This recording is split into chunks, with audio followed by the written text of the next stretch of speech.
Komið sæl og verið velkomin í þetta stutta myndband tugabrot og tengsl við almenn brot. Þetta fylgir skala 1A frá blaðsíðu 178 til og með blaðsíðu 185.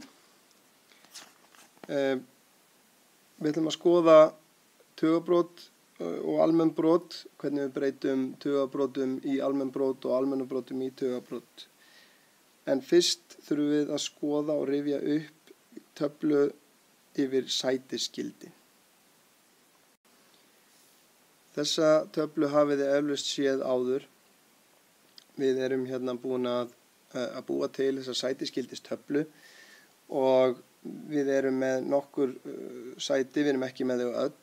Við erum hérna með eininguna sem er og verður alltaf í miðjunni. Þetta eru tölunar á bilinu 0 til 9 og þar vinstra megin erum við með tugi, síðan getum við haldið áfram til lengra til vinstri í 100 og 1000 og 10.000 og svo framvegis. Hinum megin við eininguna, sem sagt hægra megin við eininguna, erum við með tölur sem eru á bilinu 0 til 1. Það eru minna en 1. Þá erum við fyrst með tíundahluta, hundraðshluta, þúsundastarhluta og svo framvegis getum við haldið áfram. Ég ætla að ganni að skrifa inn hérna tölu sem heitir 2,367 og við ætlum að velta fyrir okkur gildi hvers tölustafs fyrir sig. Þið tókuð eflaust eftir því að ég setti kommuna hér. Hún lendir alltaf hér á eftir einingunni. Ef við skoðum fyrst tölustafinn 2, hvert er gildi tölustafsins 2? Þá þurfum við ekki annað en að skoða í hvaða sæti hann er. Þetta þýðir 2 einingar. Gildi tölustafsins 3 er 3 tíunduhlutar. Gildi tölustafsins 6 er 6 hundraðshlutar og gildi tölustafsins 7 er 7 þúsundusthlutar. Ef við erum með tugabrót og erum ekki viss hvað gildið á hverjum staf er, þá getum við einfallega verið með þessa töflu verið fram á okkur og skrifa tölunar inn eins og ég var að gera með 1 tölustaf í hvert dálk.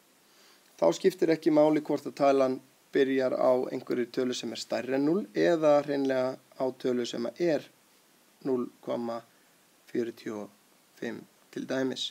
Þá 0 þýðir að það er engin eining og komman á að vera í einingasætinu, aftast í einingasætinu.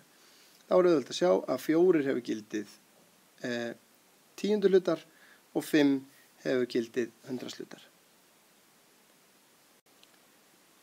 Að lokum langar mig að taka nokkur dæmi. Fyrst ætla ég að breyta 0,9 í almennt brot. Og þá er mjög mikilvægt að vera búin að gera sér grein fyrir því sem við vorum að tala áðan, sætisgildin, að við getum gert okkur grein fyrir því hvaða gildi tala 9 hefur. Hún er tíunduhluti, af því að hún er fyrsta talan á eftir kommunni, þannig að við getum í rauninni bara búið strax til almenna brotið með nefnaran 10, þetta eru 9 tíunduhlutar. Ef þetta væri tala sem ég get síðan stytt, þá ger ég það sjálfsögðu, en það er engin tala sem gengur bæði upp í 9 og 10. Að sama skapi að breyta almennu broti í tugabrot, að þá getum við nýtt okkur sömu þekkingu. Það er að segja að hér erum við með 3 tíundu og það segir okkur að við erum með einhverju tölu sem er minni en 1, þannig að hún byrjar á 0 og að það eru 3 í tíunduhlutasætinu. Málið dautt. Örlítið flóknara í dæmi er þegar að við erum ekki nú þegar komin með 10 eða 100 eða 1000 í nefnara. Þá þurfum við bara að byrja á því að lengja brotið. Þannig að við viljum fá 10 hér til dæmis. Þá þurfum við að margfalda með 2. Það þýðir að við þurfum að gera það líka hér. Við erum semst að lengja brotið með 2. Þá fáum við út 8 tíunduhluta sem að gefur okkur tugabrotið 0,8 af því að 8 er í tíunduhlutasætinu. Neðra brotið er örlítið flóknara, við getum ekki fengið 10 þarna undir en 25 aftur á móti gengur upp í 100. Það er þá næsta skref fyrir ofan. Við viljum þá breyta 25 í 100 og með hverju margföldu 25 til að fá 100. Við gerum það með 4, gerum það líka uppi sem þýðir að við fáum hér 48 fyrir ofan, 100 fyrir neðan og þá erum við tilbúin að búa til tugabrotið. 0, og þetta eru 48 hundraðshlutar og það þýðir að við viljum hafa 8 í sætinu fyrir hundraðshluta. Þetta þýðir 48 hundraðustu. 0,48. Ég vona að þetta myndband hafi hjálpað ykkur við að skilja það sem þið eru að fást við í fyrsta hluta þessa kafla í skala 1a.